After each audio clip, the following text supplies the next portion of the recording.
Jadi kalau kita balikin lagi, mengapa Tuhan ahsan Nabi, mengapa Tuhan berbuat baik kepadaku? Karena dia latifun, maha lembut. Nah jadi, kan di dalam hidup ini kan kita bercermin dari sini, semua yang terjadi itu Yusuf hubungkan semuanya dengan Allah gitulah. Gitu. Itulah zikir dalam bentuk perbuatan namanya. Kan zikir ada 3, ada zikir kolbu, zikir lisan, zikir Kita kebanyakan yang mana nih? Nah kita kebanyakan sini nih lisan. Lisan nyebut, hati entah kemana-mana, perbuatan beda lagi dengan ini.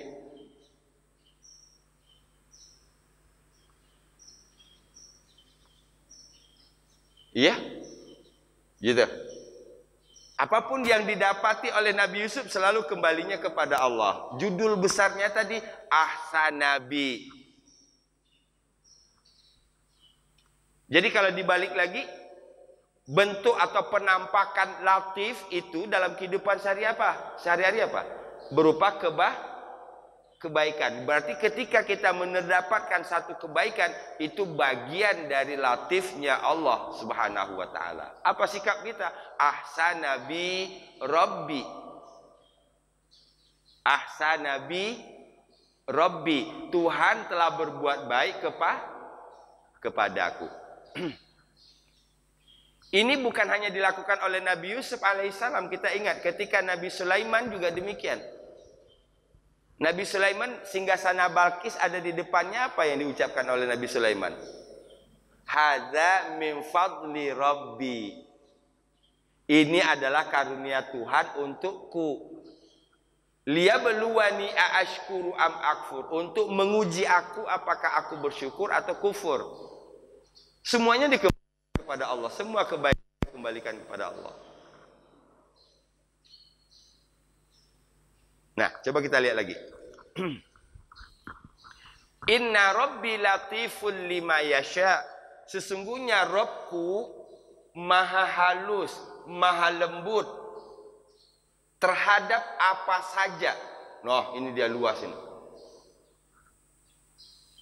Terhadap apa saja. Yasha, yang dia kehendaki. Makanya yasha kita, Allah punya yasha, manusia punya yasha.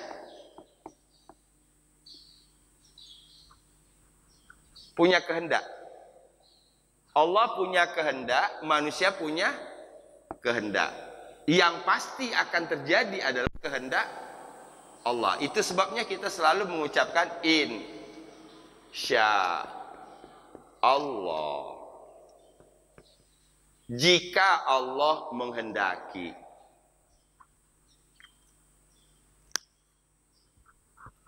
Kita punya keinginan, Allah punya keinginan. Keinginan siapa yang terjadi? Keinginan Allah. Kita punya kemauan, Allah punya kemauan. Kemauan siapa yang bakalan terwujud? Kemauan Allah. Kita hanya berharap mudah-mudahan apa yang kita inginkan sejalan dengan keinginan Allah sehingga terjadi, gitu. Dan itu akan lebih gampang untuk menyikapinya. Tapi ketika kita menginginkan A, ternyata dapatnya B. Nah, di sini kita harus menyesuaikan ke sini. Ya. Bagaimana bisa menyikapi yang berbeda dengan yang kita harapkan? Kita meyakini bahwa di dalam sesuatu yang kita suka bisa jadi di dalamnya terdapat keburukan. Tetapi di dalam sesuatu yang kita tidak suka bisa jadi di dalamnya ada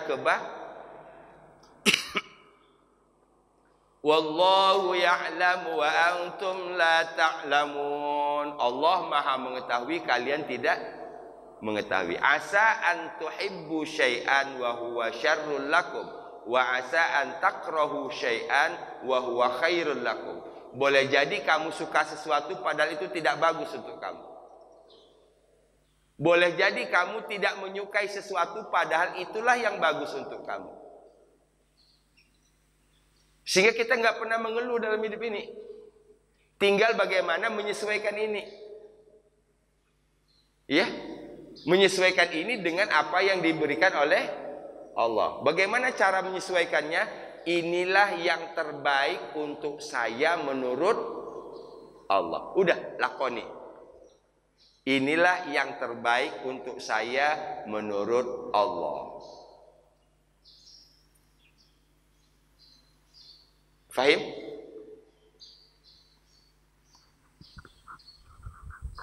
Inna Rabbi latiful lima yasha. Sesungguhnya Rabbku maha lembut terhadap apa saja yang dia kehendaki. Sekarang Latif kan Asmaul Husna. Kalau kita baca makin ya Latif, ya Latif, ya Latif. Terus banyakin ya Latif, ya Latif. Inna Rabbi latiful lima yasha. Itu dah. Inna Rabbi latiful lima yasha. Ya Latif, ya Latif. Nah, apa arahnya kemana itu? Latif nanti akan mendatangkan ahsan. Paham maksudnya? Kelembutan, kehalusan itu akan mendorong untuk berbuat baik. Kebaikan Allah kepada kita karena Allah latif. Satu. Kedua, supaya kita mendapatkan latif juga. Betul? Supaya kita mendapatkan latif juga. Mendapatkan kelembutan juga. Kalau orang hatinya sudah lembut, pasti akan muncul ahsan. Apa ahsan tadi? Kebaikan. Berarti orang yang tidak berbuat ahsan dalam hidup ini, dia jauh dari latif.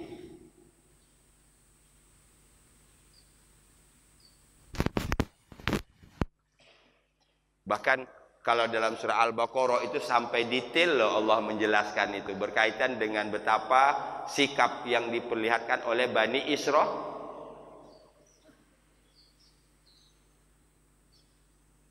Asyaddu qaswah. Hati mereka itu sudah sangat keras.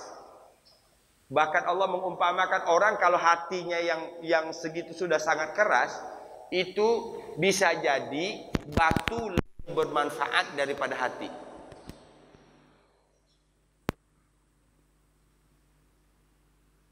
Ini Al-Baqarah.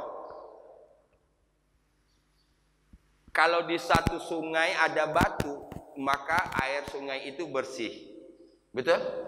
Air sungai itu menjadi jernih. Air sungainya menjadi adem, dingin.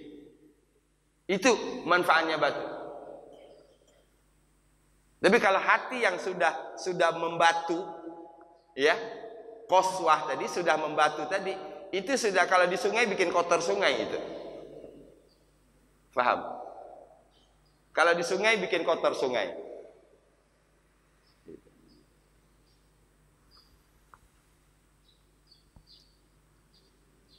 Fahim? Ya. Di luar dari ini, saya berharap mudah-mudahan banyakin zikir ya Latif, ya Latif. Salah satu yang kita ingat tadi, Inna Rabbi latiful lima yasha.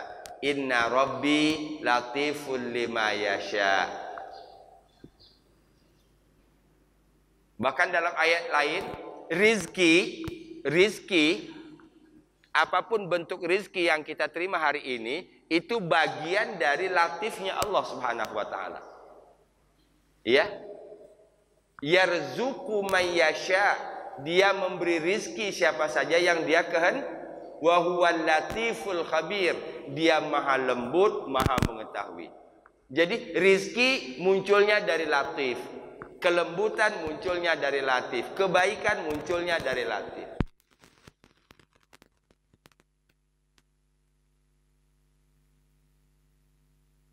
Ya, sesungguhnya Tuhanku maha lembut terhadap apa saja yang dia kehendaki.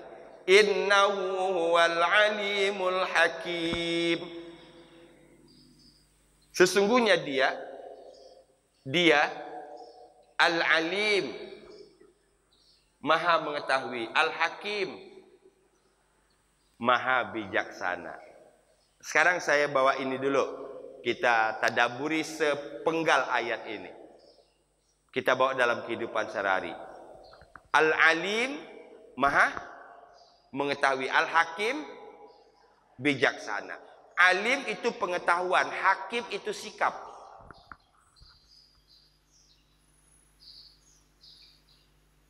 Allah mengetahui apa yang kita kerjakan, dan Allah akan memberikan dengan cara yang bijak sesuai dengan apa yang dikerjakan. Sehingga kalau kita berada dalam kebaikan, ayat ini menjadi ayat yang menghibur kita.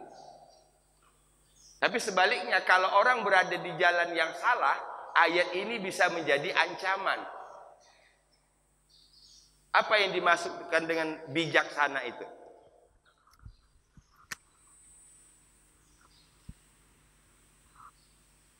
Begini, kalau berbuat sesuatu, ada balasan. Kalau perbuatannya baik, maka balasannya baik. Ini, kalau perbuatannya buruk, maka tidak bijak kalau kemudian dibalas dengan Paham nggak maksudnya? Jadi ketika kita menyebut innahu wal alimul hakim, sesungguhnya dia maha mengetahui, maha bijak. Kalau kita sedang berada dalam kebaikan, maka ada berita gembira. Alhamdulillah ya Allah. Satu. Kedua, kita tidak akan berusaha untuk membuat orang tahu akan kebaikan kita, karena bagi kita cukup hanya Allah yang tahu. Satu, terhindar dari riya. Kalau kita meyakini ini, terhindar dari sikap riya. Ya, yang kedua, hidup kita akan penuh dengan harap. Karena sekecil apapun kebaikan yang kita lakukan, pasti dibalas dengan kebaikan. Kenapa? Karena Allah maha bijak. Faham maksudnya? Tapi bayangkan coba kalau orang yang berada di jalan yang salah, akan muncul rasa malu, akan muncul rasa takut. Kalau saya berbuat begini, ntar saya dibeginiin orang, gitulah. Ya, Allah membalasnya bukan dari satu jalur. Allah bisa saja membalasnya dari sisi lain.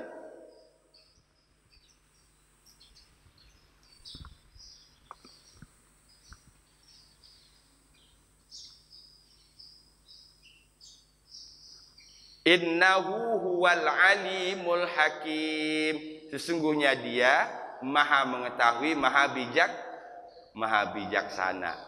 Dan kita melihat dari cerita Nabi Yusuf alaihissalam ini, begitu dalamnya pengetahuan Nabi Yusuf, keyakinan Nabi Yusuf terhadap Allah Subhanahu wa taala. Seluruh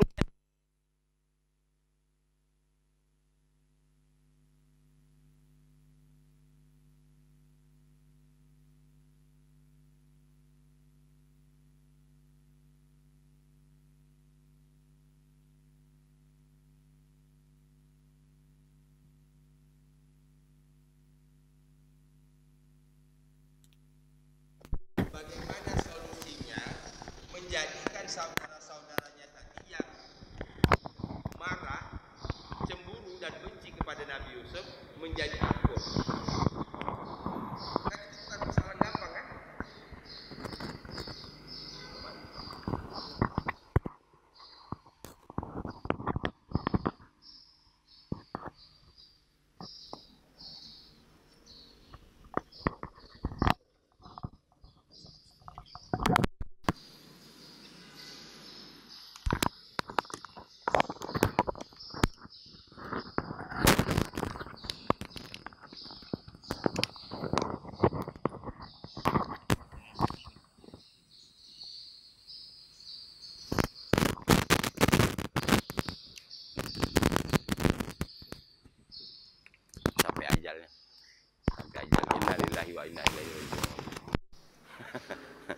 nyampe ajalnya. Baik, ya. Nah, ini yang disebut dengan akidah. Apa? Ini yang disebut dengan keyakinan yang mengikat diri kita. Sehingga dengan ikatan itulah kita jalani hidup ini.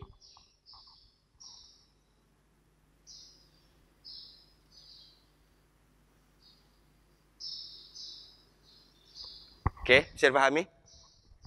Enggak kebayang oleh kita bagaimana menyelesaikan masalahnya. Antara Yusuf dengan ayahnya, antara Yusuf dengan saudara-saudaranya. Kan gitu? Allah dengan kelembutannya punya cara sendiri. Habis semua itu.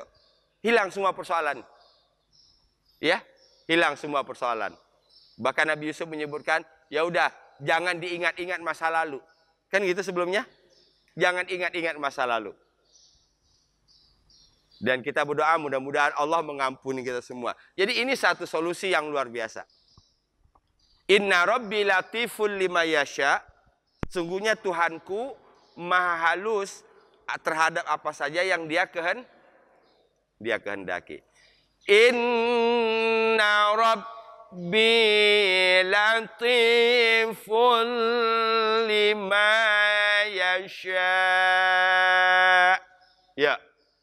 Inna Rabbi latiful lima yasha. Ya. Inna Rabbi latiful lima yasha. Sekarang tadaburnya. Kalau di sini Tuhanku, aku yang dimaksud di sini adalah Nabi Yusuf. Tapi ketika kita membaca ayat ini, kita harus memindahkan yang berkata bukan lagi Yusuf, tapi yang berkata adalah kita. Faham nggak maksudnya? Ini kita jadikan contoh. Oh begitu Nabi Yusuf memahami Tuhanku maha lembut. Nah sekarang ketika kita mengatakan Tuhanku bukan Tuhannya Nabi Yusuf lagi. Tapi Tuhanku saya. Paham nggak? Nah gitu. Jadi bawakan geser akunya itu dari Nabi Yusuf ke kita. Paham? Berarti ketika kita mengatakan Tuhanku itu harusnya dari sini. Latifun. Nabi Rabbi, Tuhan berbuat baik kepadaku. Itu contoh Tuhan berbuat baik kepada Yusuf. Kalau sekarang kita menemukan kebaikan dalam hidup, kita ucapkan yang sama. Itu bukan kepada Nabi Yusuf, tapi kepada Nah, jadi ini panduannya. Inna Rabbi latifun lima yasha. 1, 2, 3.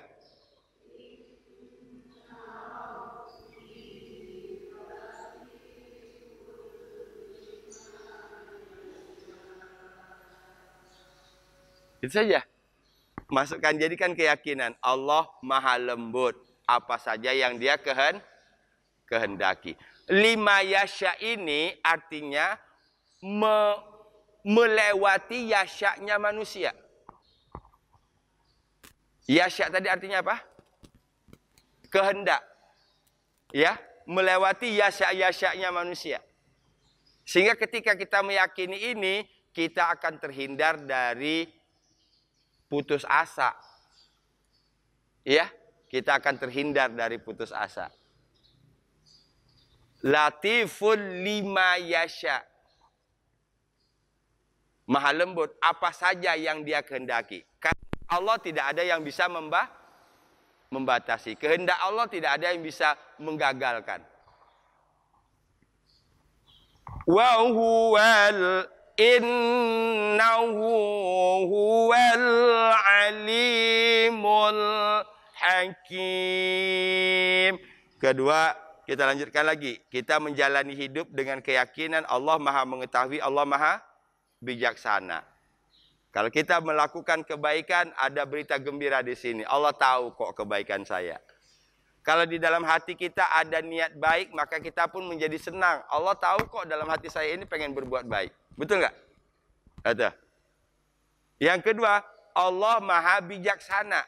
Bijaksana itu artinya tidak mungkin memberikan berlawanan dari apa yang diperbuat, terutama kebaikan.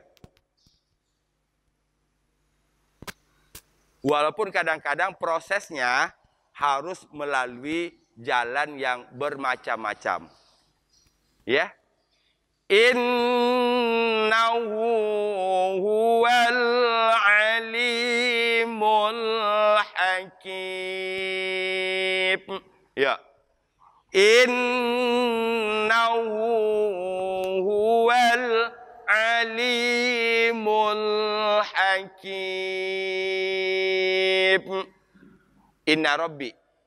Inna rabbi latiful lima yasha. Innahu huwal alimul hakim. Inna rabbi. 1, 2, 3.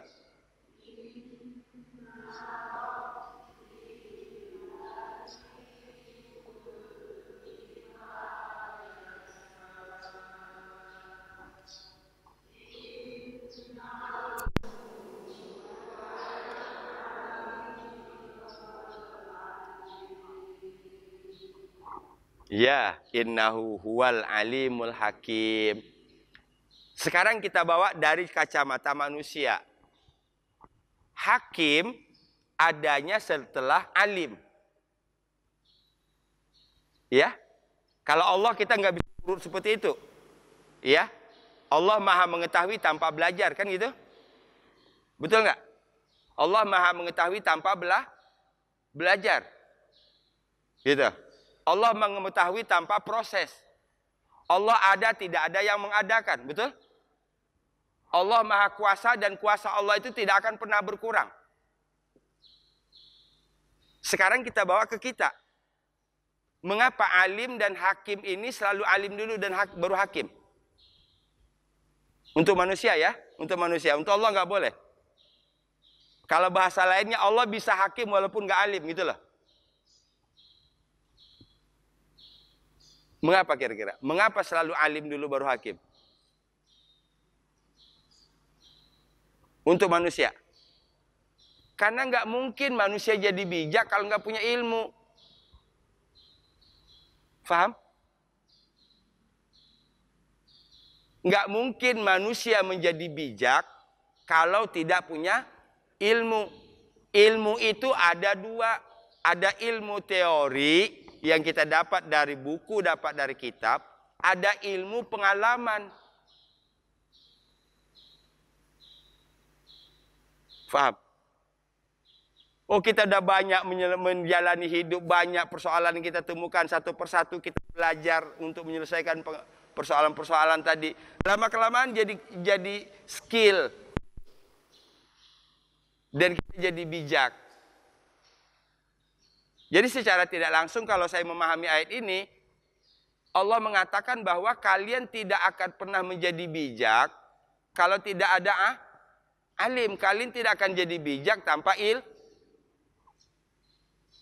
Kalian tidak mungkin punya ilmu kalau tidak Nah, kan mundurnya ke situ lagi.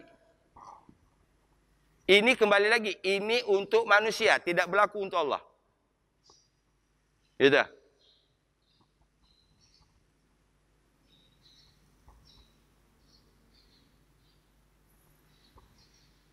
Nah, mudah-mudahan ilmu-ilmu yang kita punya kemudian disandingkan dengan pengalaman yang kita dapati dalam kehidupan. Pada akhirnya, dengan bertambahnya usia, Allah ingin menghadirkan orang yang bijak dalam hidup. Amin. Ya Rabbal Alamin. Kalau sudah dapat ketemu dengan bijak dalam hidup tadi, maka endingnya adalah husnul khotimah. Amin. Berarti husnul khotimah juga tidak bisa dipisahkan dengan ilmu. Ilmu tidak bisa dipisahkan dengan belajar. Itu dia, barometernya di situ. Innahu huwal alimul hakim. Kalau saya tidak salah ada sekali hakimul alim dalam Quran. Ya, saya lupa di surat apa. Ada sekali.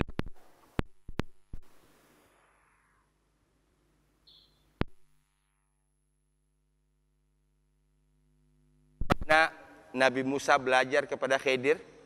Betul? Untuk apa? Hakim. Ya, agar jadi bijak. Gitu. Tapi apa yang ditemukan oleh Nabi Musa enggak nyambung nih. Lah ini kok begini, lah ini kok begini. Nah, itu ya. Itu bijak. Tentu level tinggi. Ya.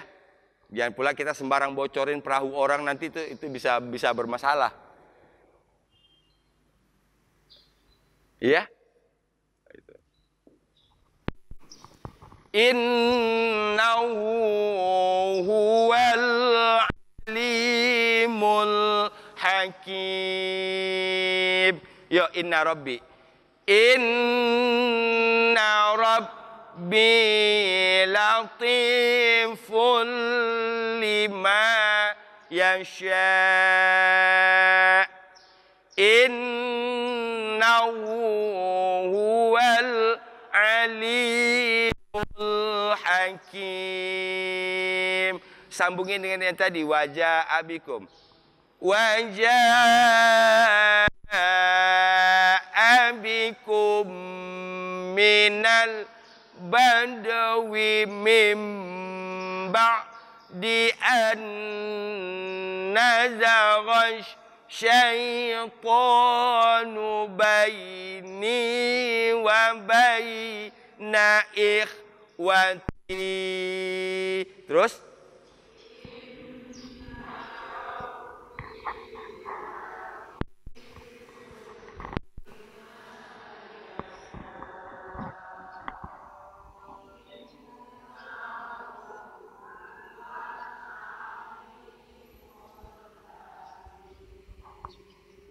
nah, bentuk alim dan hakimnya ini kalau kita ciutkan untuk nanti kita bisa kembangkan dalam kehidupan, berkaitan dengan apa yang dialami oleh Nabi Yusuf.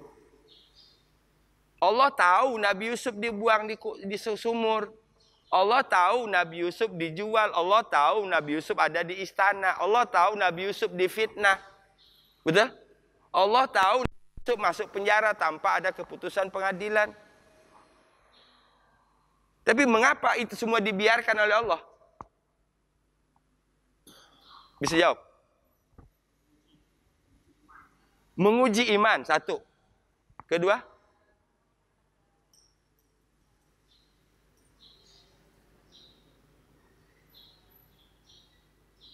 Ibu, kalau ada dua orang yang melamar pekerjaan, lulusan sama, dari perguruan tinggi yang sama, nilai sama, maka salah satu nanti yang bisa membedakan adalah pengalaman. Betul nggak? Kan sekarang kalau kita kerja yang ditanya pengalaman. Padahal kita baru mau cari Paham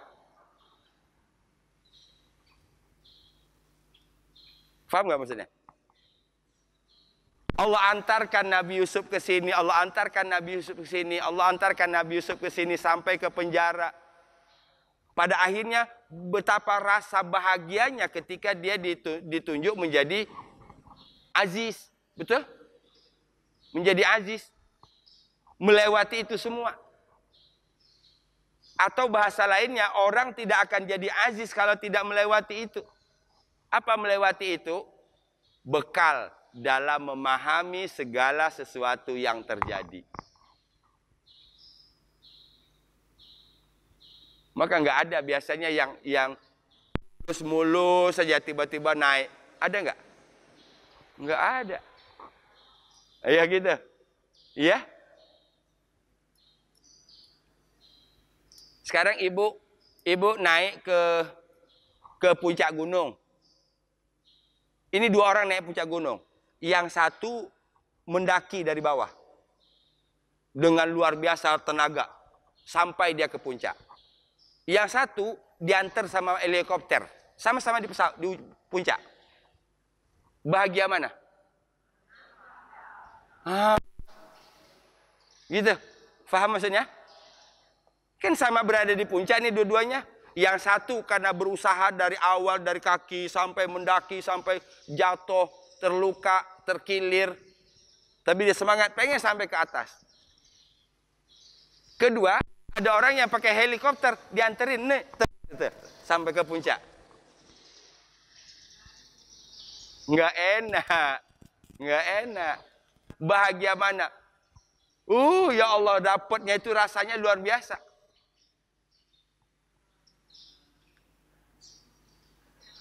Sama ini contohnya lagi. Kalau kita puasa, ya, itu bahagia banget, indah banget azan maghrib, betul nggak? Padahal sama loh, sama-sama minum teh manis itu. Tapi yang satu nggak puasa, bahagianya sama nggak? Nah, beda. Jadi kenikmatan itu, halwa itu ada ketika kita melewati tadi. Dan inilah yang menjadi bekal bagi Nabi Yusuf untuk menjadi bijak. Ya, inilah yang menjadi bekal bagi Yusuf untuk menjadi bijak. Buah dari kebijakannya coba kita lihat. Nabi Yusuf belajar dari mana sih bisa menyelesaikan masalahnya seperti itu? Ketika sudah tahu ini dari saudara-saudaranya, pertama sekali ke Mesir, tahu saudara-saudaranya, besoknya disuruh bawa adik yang bungsu kan? Ya? Ini udah bawa adik yang bungsu. Gimana lagi caranya nih? Difitnah dalam petik. Dibilang dia mencuri, tahan. Padahal kan tahan ini kan untuk melepas kerinduan. Untuk melepas kerinduan, untuk bercerita lebih banyak. Nah, baru pada akhirnya nanti bawa kedua orang tua. Dari mana Yusuf dapat itu? Dari kampus mana? Penjara. Gitu. Dari kampus mana? Sumur. Dari kampus mana? Dia diperlakukan tidak adil, dijual dengan harga yang murah. Ini kalau kita anak pejabat ditangkap kemudian dijual dengan harga yang murah, lu gak tahu gua anak siapa? Benar gak? Kan Nabi Yusuf bisa berkata, saya anaknya Nabi, saya anaknya Yakub. Tapi kan dia nggak mengedepankan orang tuanya. Dijual dengan murah, ya udah. Iya, fahim? No, kalau kita pasti bawa bapak lah, itu pasti. Ya, kalau kita berhadapan dengan seperti itu, pasti bawa bapak lah. Kamu nggak tahu saya anak siapa? Kamu nggak kenal saya siapa? Gitu. Paham ya? Jadi itulah madrasah. Itulah sekolah yang dilakoni oleh Nabi Yusuf. Tapi apa yang kita lihat? Hasilnya mengalahkan lulusan Harvard University sekalipun. Ya, itu dia kata kuncinya. Inilah madrasahnya Allah. Hidup ini madrasah. Hidup ini pelajaran, belajar. Dan kita belajarnya dari mana? Ini bahan pelajarannya. Ini bahan pelajarannya. Kehidupan adalah tempat prakteknya. Saya ulang. Ini materi pelajarannya. Kehidupannya adalah tempat praktek. Dan kita praktek tidak akan pernah berhenti. Ya, gitu.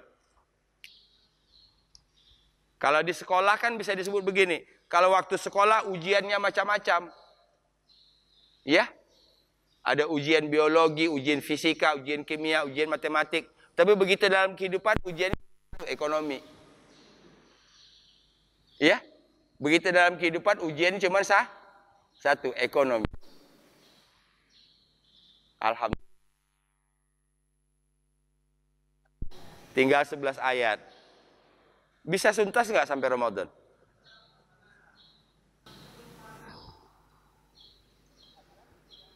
Oh, nggak jamin saya. Karena 11 ayat ini panjang loh ini. Ini satu lembar, satu halaman. 1 halaman setengah. Ya, nggak ada masalah karena target kita bukan selesai nggak selesainya. Target kita dapatnya ya. Gitu. Sedikit tapi banyak yang kita dapat karena orientasinya adalah kualitas. Sampai ketemu Ahad depan insyaallah. Ya. Tadinya saya agak sedikit ketakutan, ini hari ini ada yang ngaji nggak? Gitu. Oh, karena banyak yang liburan. Banyak yang liburan panjang, tapi ternyata sahabat Quran tetap loyal dengan tadabbur, luar biasa. Luar biasa, ya. Jazakumullah ahsanal jaza. Subhanaka Allahumma bihamdika asyhadu an la ilaha illa anta astaghfiruka wa atubu ilaik wal afu minkum. Assalamualaikum warahmatullahi wabarakatuh.